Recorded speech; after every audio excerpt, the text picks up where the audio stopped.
YouTubers, Bald Rhino here. This is the last part of the Ray from Philly contest, and he asked for 3 people or 3 players we think should be in the Hall of Fame. And before you freak out, hear me out. The first is Jose Canseco, and obviously he is a unique character, probably the only one to have a ball bounce off his head for a home run.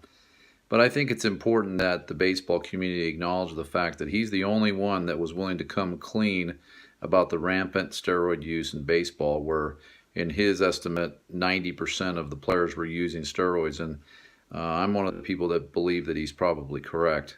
And I even wrote a book about it. I encourage you to read it. And it's funny, but it's also just a testament to really what baseball allowed during that period of time. And he was a tremendous talent.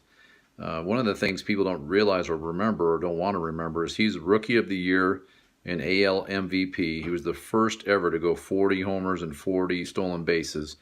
He was, some would argue that he wasn't a full 5-tool talent, but he was very close. His arm was better than people gave him credit for. And because steroids is such an amazing part of baseball history, he should be in there from that perspective as well.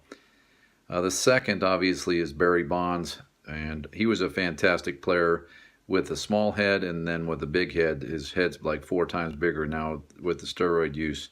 But all jokes aside, he was one of the greatest players ever and should be in the Hall. And I know that a lot of people feel the same way. And then lastly, one of the true injustices of baseball. Larry Walker was a full-time 5-tool player badass. I mean, this guy could play, and he was special. And he came out the other day and talked about the fact that Coors Field is his PED. And he was pissed off, and he should be. You can't help where you play.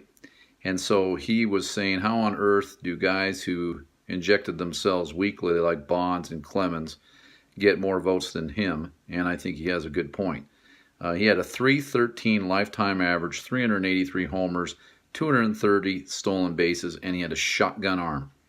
And he made play after play after play.